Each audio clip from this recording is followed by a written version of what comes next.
I'm here with the Chatham Journal. I'm with Nick, and she's got something special coming. Look at those. I love that tattoo. But anyway, we're not going to talk about that right now. But you got something coming up special at 5:30 today on a Friday. What is it? So it's called Unfuck Your Fascia. I came up with it. It's basically learning how to connect to your body and unwinding tissue or hydrating tissue, more so or less. It's like, what is the word? Myofascia release, right? So it's hydrating by releasing and kind of exploring, navigating the body and tuning into where you might be stuck or have some sort of adhesion, whether that be from a physical trauma, an emotional trauma, so on and so forth. And then today we're starting from the foot and we're going all the way up the front of the leg into the diaphragm. From the diaphragm, I'm going to introduce some breath work to get some activation in the anterior. We're going to continue through the upper body to the backside, the posterior, releasing what's chronically tight, making our way all the way back down to the foot because everything is connected. If you think of like your fascia systems. Are we going to end on the same foot that we start off on, or we're going to do it the other way? We're going to start with both feet and end with both feet. Oh, okay. We're doing both. We're going to go one and the other and go ping pong back and forth all the way through. So it's fascia maneuvers, hydrating the tissues by unfucking the tissues, essentially. And then I'm going to teach you how to breathe properly, meaning like most of us are chest breathers. We have chronic compression in the lower back and the upper neck, and we don't utilize the anterior tissues, as I mentioned, activating there. We don't utilize them to our full potential. So by creating more activation in the front after releasing what's tight in the back, we can start to bring more symmetry to the body and alignment and get out of chronic pain, tightness, things like that nature, move better, feel better, so on and so forth. So that's the activate portion of this Unfuck Your Fascia thing. And then the third part is the vibrate. So after we've hydrated and activated, then you are going to relax on the floor while I play crystal bowls, essentially from the root chakra to the crown and back down. And it's just 432 hertz sound bath in which the fascia system is not just physical, it's metaphysical too, right? So frequencies are being played and those frequencies are tuning into the fascial system. It's helping to rejuvenate and restore what we just did. So it's like enhancing the quality of the work that we do, if that makes sense. I don't know. I'll find out because I'm going to do this with you. How'd you come up with this concept, and when did you start this? It's been kind of like a lifelong thing. I mean, I went to college and I studied exercise science, and I've always been innately a mover and into my body, in tune to my body. I taught yoga before I taught CrossFit, before I finished college. And then from there, it's just been studying the human movement and the human body and like changing things in my own body, getting out of an anterior pelvic tilt, posterior pelvic or rib flare, compression in the lower back, and realigning my ribs, pelvis, and shoulders. You said rib flare, not Ric Flair, right? Rib flare, yeah. All right. I had plantar fasciitis, and so I started going barefoot and strengthening my feet, and I started to realize there was a connection between the foot and the hip, right, and the functionality of the whole system. And so once that happened, I was playing hockey, and I went foot first in the boards at high speed, and I broke my leg, my ankle, my talus, my knee, my hip, like it went all the way up to my neck. And so in that moment, I was like, well, I guess now I get to use everything I learned to put myself back together. So 2 years later, I'm nearly 100%. I have full range of motion. I fixed. Yeah, but you got that pretty scar. Where is that? Look at that. But look how much she fixed that up. It's barely noticeable. I tore the cartilage here. Yeah, I got my toe spread is almost back. This right here was torn. This separated from there. The surgeon put the suture on with my tibia crooked, so I had to snap that to restore alignment in my knee. Anyways, a lot of this is self-taught. It's just learning what I studied in school and then applying that to continuing education, studying the fascial system, understanding the connection between the foot and the hip, and then having an opportunity to actually put it back together myself as a result of a traumatic injury, which was, again, kind of a gift.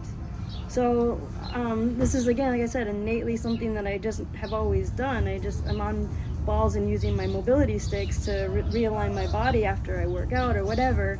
And being that I'm a teacher by nature, I don't know if you like in CrossFit classes, I'm always like pointing things out and how to get you provide plenty of information. So now it's teaching people how to connect to their body to understand like where they're being limited in movement and how it, like your foot affects your shoulder, for example, because you could have shoulder pain coming all the way from your foot. Case in point, this foot has affected my shoulder up here.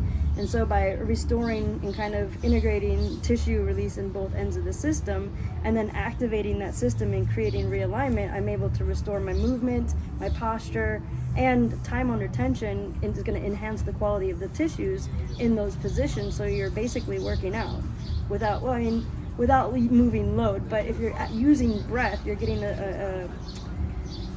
you're getting essentially an isometric contraction from within. So you're building strength from the inside out. That's systemic in nature, if you know what I mean. So someone attending this class, what would be the goal for them, or what would they get out of it? I know it depends on individuals, so but you're gonna learn how to release tissue in your body and like kind of like go through certain parts of your body where you're gonna have an awareness, be like, I need to spend more time here, and I need to do this probably every day or every other day as part of my routine to start to feel better and move better. All right, let me interrupt. When you say release my tissue, what do you mean? So for example, this right here, so they cut this, right? And they put, so if I hadn't been working on moving tissue, right, this would have created adhesions and it would have limited my range of motion. But I did a lot of myofascia release, which is stuff like this, essentially kind of just listening to the body and moving through, following lines of connective tissue all the way up, which you're gonna do today. It prevents the webbing of the fascia from getting stuck, right? Because your fascia should move like this, and somebody who has a fascial adhesion, say, it won't move at all, it'll be really stiff. Right. I've actually done people's feet before where there's no movement, and I just start soft. You're dealing with your nervous system too. You don't want to go too hard. Like deep tissue massages should be light at first and gradually work up to that. You're dealing with your nervous system. So if you start light and you kind of just move and integrate a little bit of movement and breaking up stuff, eventually you get more supple, and so now you have something that slides and glides more freely, aka unfucking your fascia. Does that make sense? I don't know. I'll be honest with you. I'm gonna have to see what this involves. It'd be interesting to see for you on your leg that you had surgery with the on. knee, yeah. Yeah. I think that's going to help you unclog some of that swelling there, and it's going to bring it back into your lymphatic system and help to reduce some of the inflammation and clear it out. Yeah. It's not. Don't expect a miracle in one session. Oh man, come on! I came out here for a miracle. Like, look, she's gonna look. There's my knee 1%, injury. Like 1%. Biggest thing, if you learn something about your own body, if you understand like your posture and have an awareness of where you are chronically stuck in and where the tug of war is that you need to get to, that's the goal. That is the goal, because you don't just get alignment by taking a class. It's like work every single day. It might be 15 breaths in a posture that I teach you how to integrate, bringing the shoulders into a position out of retraction, more out on the sides, bringing the ribs down, and how to integrate TVA into the glute and the hamstring, so you're developing a new system of stability and getting out of the lower back and the quadricep over tight, from sitting and so on and so forth. All right, looks like the class is getting ready to break up. So let me ask you a quick question. Yeah. You talked about breathing. What? Because it sounds like you think a lot of people breathe wrong. Is that right? Yeah, they probably only use about 20 to 30% their chest breathers. You can see it. All right, so we're going to learn about that today. Yeah, so breathing, you should actually be breathing deep into your pelvic floor first, then laterally into the ribs second, then into the chest third. So if you're only chest breathing, you're only utilizing 1/3 of the potential breathing apparatus that you have. So if you're working out and you get winded easy, chances are you're only accessing 1/3 of your diaphragm, TVA, and lungs. So you're not expanding your diaphragm down into your pelvic floor. You're not getting the transverse abdominis to pull contract. You're not creating a conduit or stability in the torso, right? And so that's where you get compression. You get a posterior rib flare. Lower back is compressed, and the chest is the only thing that's rising and falling.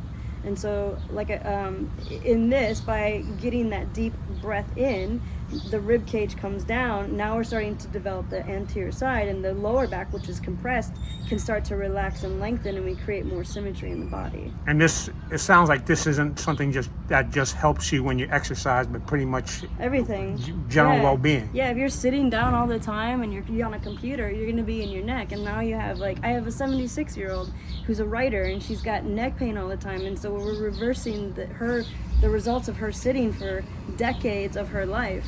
And there's progress, actually. She went to a chiropractor, and he actually asked for my number because everything that we've been doing is in alignment with where she needs to go to get into the positions that she needs to get into. And there is progress, but again, it doesn't happen just like that. You're having a tug of war with your own tissues, and 76 years of a system of stability that the body has defaulted to is a tug of war in itself to change, because this is like reprogramming the body, ones and zeros. You're training your nervous system to grow new neurons into new parts of the body, and for it to understand that this is a safe system, number one, and that this is where we need to be. But your body it's impressive what it can achieve in a state of dysfunction, right? And number two, it's lazy. It wants to get the job done in the most efficient way, even if it's the wrong way. So there's something to say. And you're going to teach us the right way. I'm going to teach you the right way, which takes a lot of focus and concentration. But the more that you integrate awareness into movement and position and posture, it becomes the new norm over time. Right, folks. We're gonna take this trip, this journey through today. We'll get a couple of segments in there. I'm probably going to have Nick check over once I write the article, make sure I've got all this terminology spelled out correctly. But we'll see what happens. All right, folks.